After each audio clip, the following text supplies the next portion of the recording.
We are on Chaf Vav and Aleph 26A. The last thing we ended up, we spoke about yesterday, we spoke about the idea that if a person is shluchei mitzvah, a person is sent on a mitzvah, let's say he's going to redeem a captive, or he's going to meet his rabbi on the holiday. Those are some examples that Rashi gave where he went in order to study Torah, when traveling to go to a yeshiva.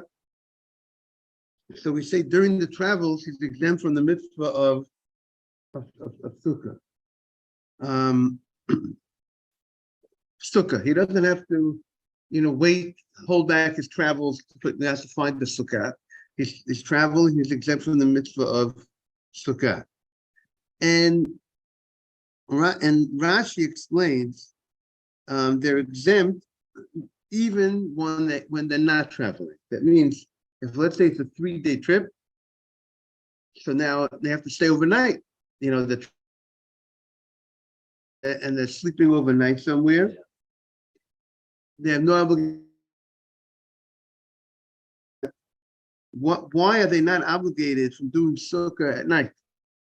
They're not traveling, right? They're doing the traveling for the mitzvah by day, and they're sleeping overnight somewhere. So why shouldn't they have to be? Why are they exempt from the sukkah at night?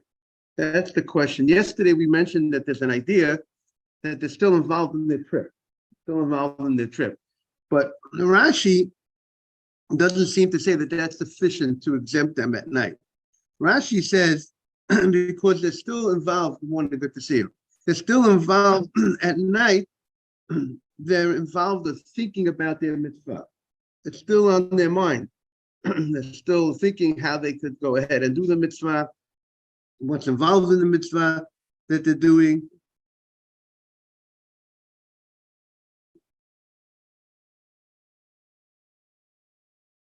So Rashi is saying that the mind, just being that occupation within their mind of the mitzvah, that would be a reason that they would be exempt from sukkah. That's enough of an involvement, but that's not clear that everybody would say that would be enough of involvement in the mitzvah to say that they don't have to find the sukkah. See, the Aruch HaShulchan, Siman Tov Reish Mem Tezayin says, because if and he's really going with Tosfos, if we're going to require them to look for a sukkah at night, then it's going to take them away from their mitzvah that they're doing by day. It's a distraction, and the distraction will let's say, delay them in their mitzvah. Let's say if you're going to get busy at night to build a sukkah, then maybe your strength to travel tomorrow won't be the same. You'll be up later. You have to start your day later, and you'll be later in your mitzvah. And therefore, he says,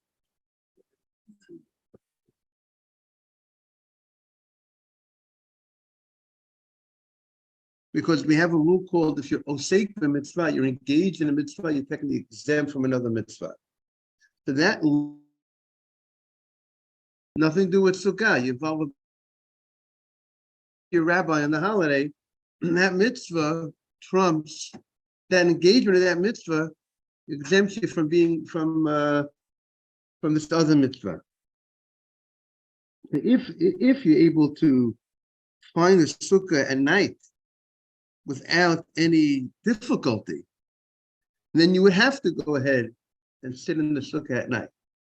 But if you can, and also if you're not able to sleep in the sukkah well, and because of that, you're not going to be able to travel so much in the day because you've had a very tough night, you also would be exempt from sukkah. But if the mitzvah of sukkah would not hold you back from the mitzvah that you are doing, then you would have to go ahead and go to the sukkah. Therefore, anybody who's engaged in a mitzvah needs to look into, and now he wants to say, I'm engaged in this mitzvah, that should exempt me from the other mitzvah, needs to look into this fact. If this mitzvah of sukkah would take you away from the other mitzvah, or it won't take you away from the other mitzvah. It's just, you're able to do both. So if you're able to juggle both, see, even in this, it needs to be looked into what's called taking away from the other mitzvah. If delaying a mitzvah, would that be also called taking away? But taking away would only be if by doing this, I'll lose out on the other mitzvah.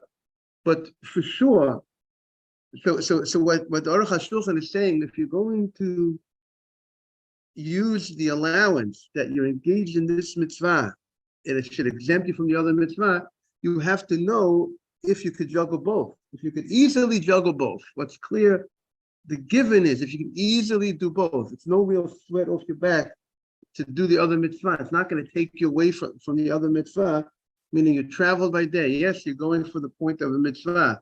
You travel by day, and now it's nighttime, and you're resting overnight at night somewhere, and you have it easily able to find the sukkah.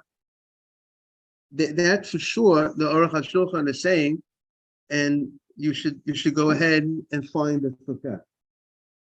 Rashi seems to be saying that even if you're still your mind is still on that mitzvah, you're still thinking and planning and talk in your mind about that other mitzvah, what you're involved with, that in itself would exempt you from. But would Rashi agree if you easily could find another sukkah? If you could easily find the sukkah, if it's not going to take you away from the mitzvah that you're involved with, maybe Rashi would also agree. So, but that's the bottom line is, if you could juggle both mitzvot easily, you should do both. The allowance and involve in one mitzvah will exempt you from another mitzvah. It's not it's not so simple to say. It just apply. It doesn't apply according to this in all situations. Okay, that's just a little bit about that point that we were on yesterday about involved in a mitzvah exempts you from another mitzvah even when you're not traveling. Okay, so in the art scroll, it's 26. It's 26A2. 26A2.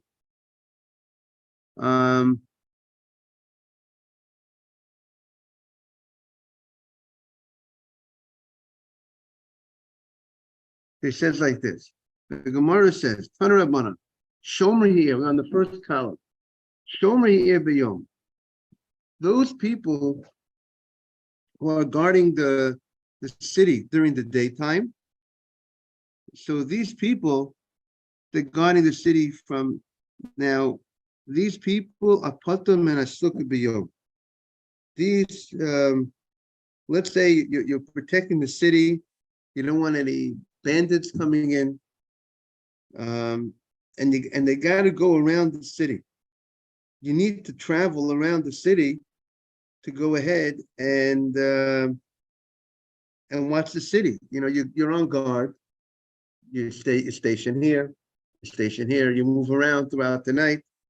So therefore, they're exempt from the sukkah because they can't make a sukkah in one place.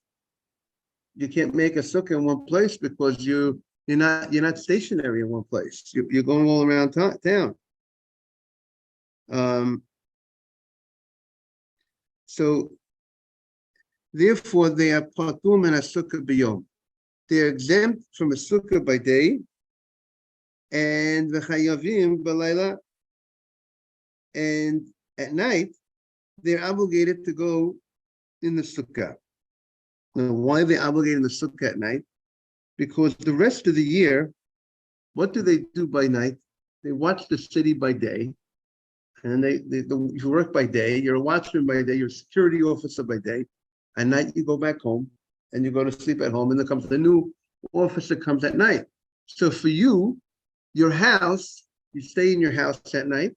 So you have to also stay in a sukkah at night.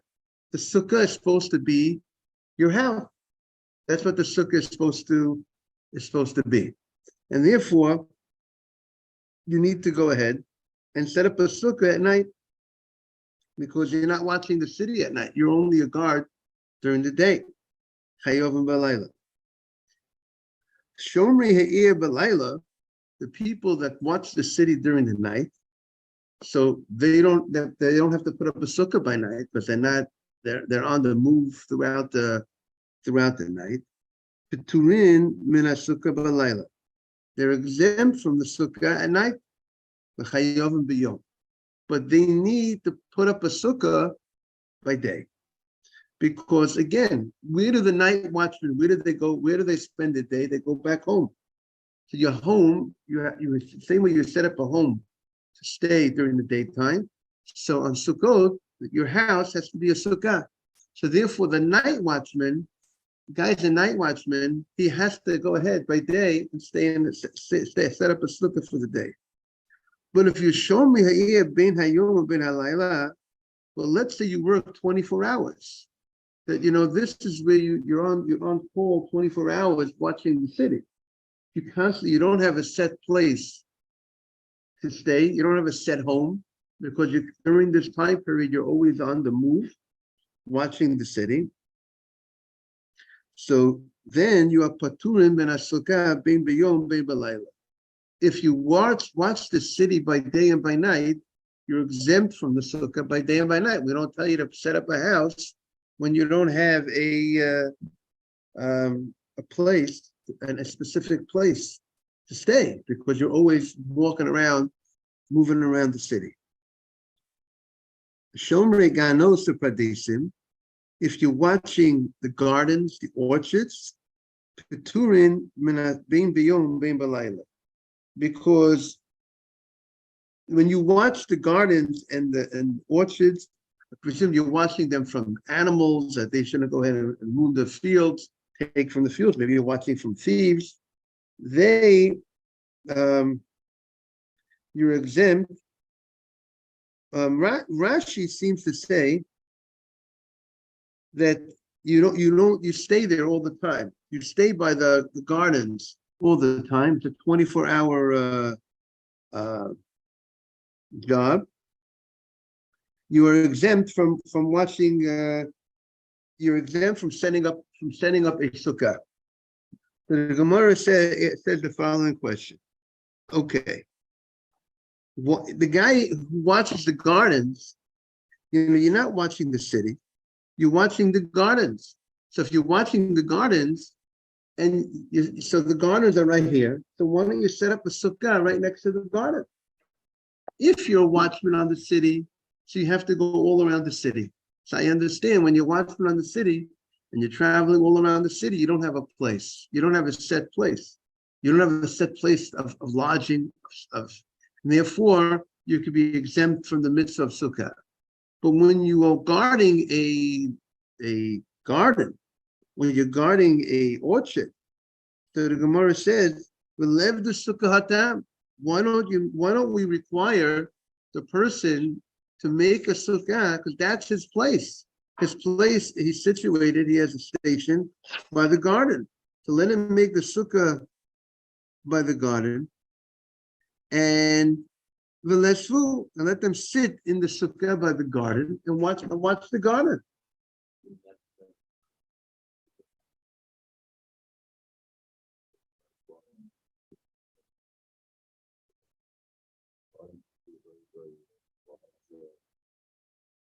Large area, right. But it seems that they would stay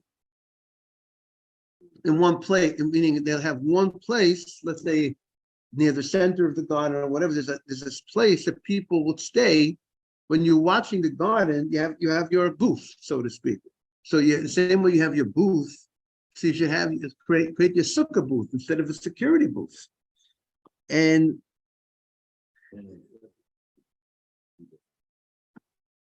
yet we don't require to set up a sukkah.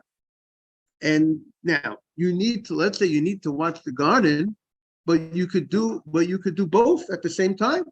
Like we said, if you could do both at the same time, we're not going to exempt you from the mitzvah of sukkah. You could juggle both in an easy fashion. So that's that. So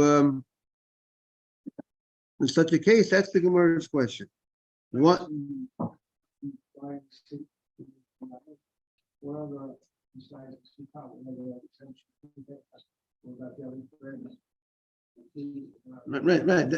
That's a good point. Um, if it could be you could certain things you could do on the move, or a person could watch the city. The question is if by watching the city, by putting on your tefillin, is it going to take you away from watching the city? Is it going to take you away the question is if you would be davening Amidah, maybe that will take away from watching the city. Maybe the question is, would that be enough of an exemption because he's involved in watching the city? So that's a good question. Definitely whatever mitzvah he could do simultaneously, he would be not exempt from. But it could be if he's watching the city from people that could damage the city, like we just had with the Hamas, that you're exempt if it's going to take you. You're doing your mitzvah of guarding the city. So whatever is going to take you away, if it's going to take you away from performing your mitzvah, if you won't be able to guard the city, you should be able to be exempt from that mitzvah, whatever that mitzvah is, because you're involved in the mitzvah of guarding the city. I would think that the soldiers in Israel, the religious soldiers, must probably have classes at Shiurim on, what their responsibilities they have in the mitzvot that they do. Like sometimes you'll see an Israeli guy putting on tefillin, but you see the picture of that a lot, because that means that there's a time that he has time to put on tefillin. That's not going to take away from his. He's not the only one, right? So there's a time. So if you could juggle both, you juggle both. You can't juggle both. He's involved in this mitzvah. If by doing the other mitzvah it's going to take him away from doing what he needs to do, so he should be exempt from that mitzvah as long as he can't juggle both. Remember, tefillin is very interesting that even though we put on tefillin in the morning, but technically, a person can fulfill the mitzvah of tefillin anytime during the day. A lot of the times you see in the college campuses, they're putting on tefillin at 1:30 in the afternoon, some of the boys. It's a problem. They're supposed to be davening with a minyan, but they're not. Some are and some are not, depending on the type of guy. So, but technically that Israeli soldier could, if he was on duty in the morning and he couldn't put on the tefillin while he was on duty in the morning, so then he could do it in the afternoon. Technically, he could he could juggle that mitzvah if he has that time. If he has time, he has a break during the day.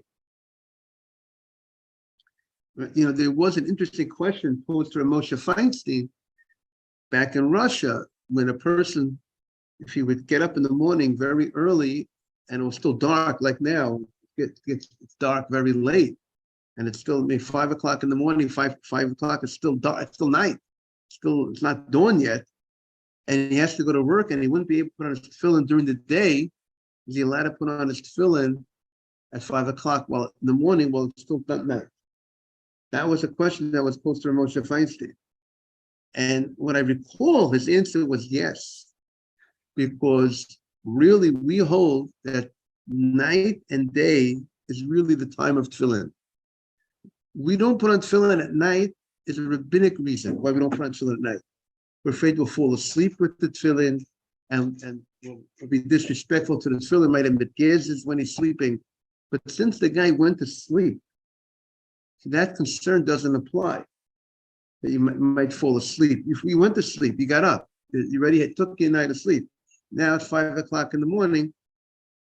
Under such a circumstance where you cannot put on tefillin any other time during the day, Rabbi Feinstein gave an allowance that he should put on the tefillin at that time in the morning. So just that's an interesting situation. Yes. What is that? So Netz is sunrise. Sunrise is the time that the ideal time or the proper time to say the Amidah. The Amidah, the Shemona Esrei, is supposed to be said after sunrise. The time to put on your tefillin and Shema is before sunrise. It's a different time when there's a certain amount of light that you can discern between certain things. But the time to say the Amidah, the Shemona Esrei, There's something called the lachatchila. What's the time the halacha tells us I'm supposed to do it? It's after sunrise. The allowance that people pray before sunrise, let's say the 6:30 minyan, would seem to me is only when a person cannot pray later. If you could pray later, after sunrise, so you shouldn't be using, I mean, I don't know if I'm allowed to say this, but you shouldn't be, I don't know if you understand what I'm saying. I don't know if it's politically correct to say, but I'm going to say it anyways. But that's really the halacha says you're supposed to go ahead. Maurice, yeah, I'm safe. You see, that's why Maurice here. It's not Nefesh Hama, because you say, because that minyan, but the people who have to run to work, the people have to run to work who cannot pray later. A person who has to be at work by a certain time and he can't pray later has the right to daven earlier. The person has the ability to be later, to go later, really is not the lechatchila, is to pray. Then the Nefesh Hama is after sunrise is when you should. No problem. I like things. No problem. But that's okay. So back to our Gemara. So the Gemara's question is, why do you're watching the garden? So set up a sukkah by the garden. Set up a sukkah by the garden, and and you'll eat and you'll sit there. You're watching the garden by day and by night. So you'll get the mitzvah of sukkah, and by having the sukkah booth, it's not going to hold you back from the job that you need to do.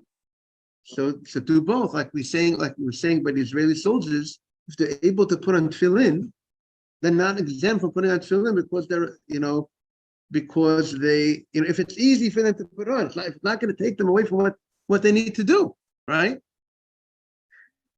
So Abaye Omar, so the Gemara suggests two reasons.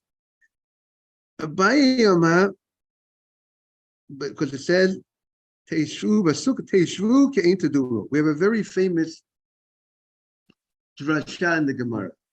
The famous drasha in the Gemara is that when you sit in the sukkah, the sitting in the sukkah has to be the way you live in your house throughout the year. In your house, you have ability to you have your bed, you have your beddings, you have your other items that are there for you. You can't bring your bed, so to speak, and your other types of stuff from your house. It would be a very big difficulty to do that. That's how Rashi explains, and because of that, you are exempt from the mitzvah of the obligation of sukkah. Doesn't apply when you're in such a circumstance when it's going to be so difficult. It has to be. You have to be able to. The way Rashi's learning, you have to be able to live in the sukkah the way you live in your house. And here, this is something that's very, very difficult to accomplish. So Hashem is not asking us to make this type of effort to bring your bed and your beddings and your other things that you need out to the garden to set up shop in the garden.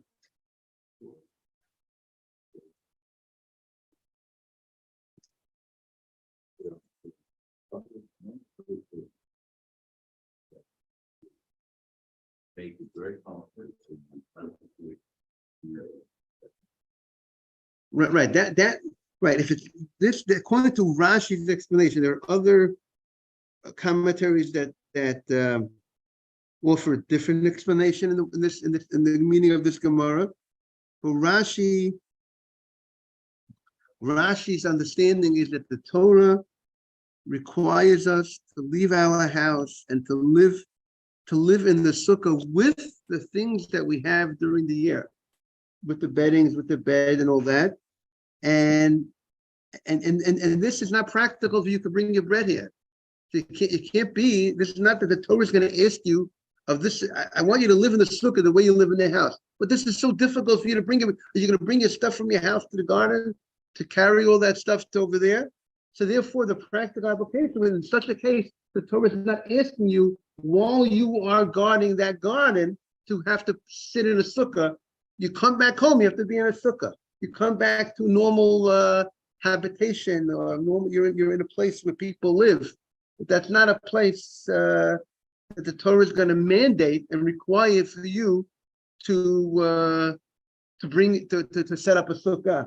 If it's that the Torah wants you to live in the sukkah the way you live in your house, but there you have no way. You can't really live in the sukkah over there the way you live in the house. What kind of booth? What kind of sukkah could you set up all the way in the garden? You're going to carry your bed over there? That is Rashi's explanation. The Ritva says the Torah commands a person to make a sukkah in a place where it's normal for a person to set up his house. In a place where it's normal, different position. You normally set up your house in certain places where people live. You don't set up a house in a garden. You want to make your sukkah your house. Who has a house in a garden? And therefore, since it's not a place that a person sets up his house, the Torah did not obligate you to make a sukkah in such a place. So now, Mr. Haber, we're having two ideas here. Is it because the second idea is because it's not the norm to set up a house in this area? And the first position is, if you can't set up your house the way you set it up in your normal way, the Torah is not asking of you. The Torah is asking of you to set up the sukkah, and it's also a fascinating idea. How you should, the way Rashi explains, you should have your bed, you should have your, the linens or the bedding that you would have, your other things that you use during the year, amenities, if that's the right word, or whatever the word is for it. That's what you should have in your sukkah. The commandment, the Torah is requiring you to leave your house and live in the sukkah with your bed, with your other things that you use, like you whatever you use in the house, and your beddings. That's how the Torah wants you to set up shop. This is your house. I think Rabbi Heinemann in Baltimore, I recall coming to his sukkah. And I think his sukkah, if I recall, maybe had a heater in the sukkah. Certain types of things. That's how you live in your house. You have a heater, and some people, if you're in Florida, you should have an air conditioner. In Miami, you should have an air conditioner. Someone from Florida, a student of mine yesterday was telling me, he's in NYU, he's in Miami, it's boiling hot in the sukkahs. He's supposed to have an air conditioner in the sukkah. He says 2 people in his neighborhood have air conditioning. So you got to be number 3. You should set up. You should be able to go ahead. Good morning, Jake. You should set up your house in Miami. I was telling Jake, we're talking about mitztaer, also connecting with a different halacha, right? If your Rashi says over here that you have to go ahead, the Torah requires you to leave your house and to live in the sukkah with your bed, with your other things other klitash misho, with your beddings. So according to that, if that's what the Torah wants you to do, so I think if you're living in Miami for sukkahs, you're supposed to go ahead and set up your air conditioning in your sukkah, or buy these portable air conditioning units. So you should be able to live in the sukkah the way you live in your house. Not to say, you know what? Also, first, the question is sometimes they might be put from sukkah. They're in such distress in the sukkah. It's so boiling hot. But if they could go ahead and easily bring something to the sukkah to make it the way you live during the year, so I think that's what they're supposed to invest in. Rava says, we're discussing the Gemara that if you're guarding a garden, it says that you are, if you're guarding the garden by day and by night, you're exempt from the people watching the gardens, and they're there the day and the night, you're exempt from making a sukkah. So the Gemara says, why don't you make a sukkah at the garden? Put up a booth, a sukkah booth. You live in a sukkah while you're guarding the garden. So the first answer we said the Gemara has to be they have to live to do the way you live during the year. So the Ritva says that means during the year you live in your sukkah has to be the way you live. You live in a normal place where people live. People don't live in a garden. So the Torah asks you to make your sukkah, your house, make your sukkah in a house in a place that people live. But a garden, people don't live in a garden. You don't have to set up your sukkah in the garden. That's one approach, Ritva. Rashi has a different approach, which we said was a big chidush of Rashi, that Rashi says that it's not practical. The Torah says make your sukkah, your house. But that means you have to be able to have your bed there and have your other things there. And you can't bring it. You can't bring. It's not practical to get your bed, to bring have your bed and other things there and by the garden.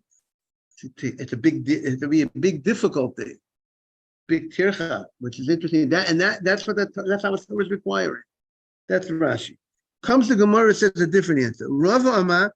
By the way, Rava's approach to this is what the Shulchan Aruch is going to say. Rava's approach. Rava says Pirza Korah Ganav. It says, if there's a hole in a fence, that calls the thief. When a thief sees an opening, you know what he does? If people leave a window of a car open, that calls the ganav. Morning. Right? No one should ever leave a window in the car open because they see the window open. They think it's an opportunity. So that's Pirza Korah Ganav.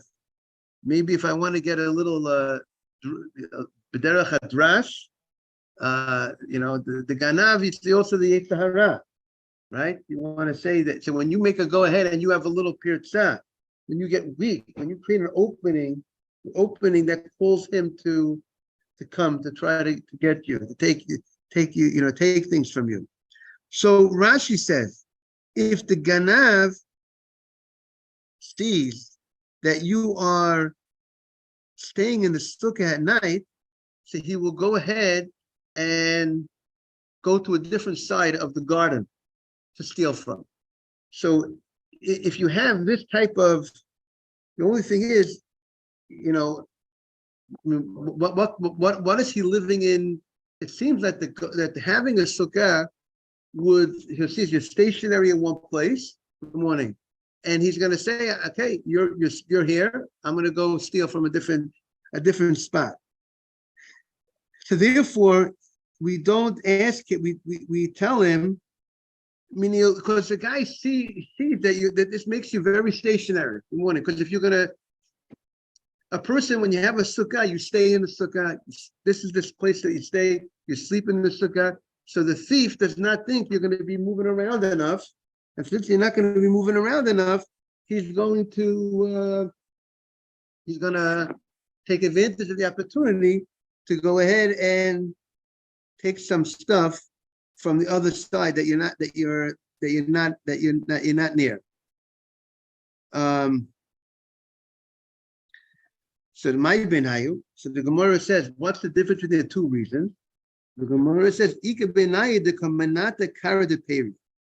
if you are watching a pile of fruit, it's not that you're watching a whole garden.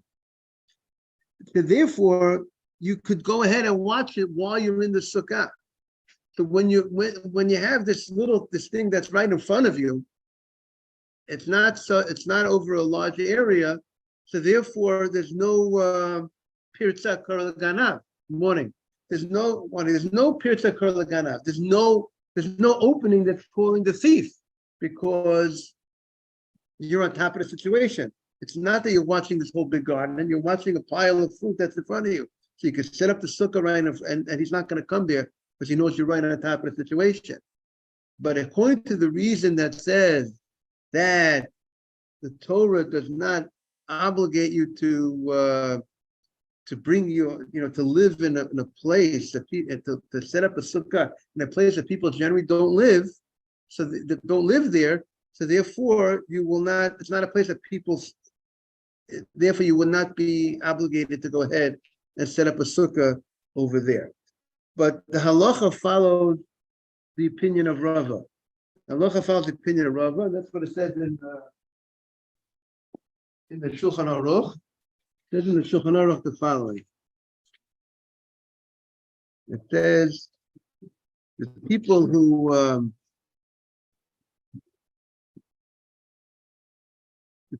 watch the gardens, they're exempt by day and by night. But if he's going to make a sukkah, then the thief knows that the guard has a set place, and he'll come ahead and steal from some other place.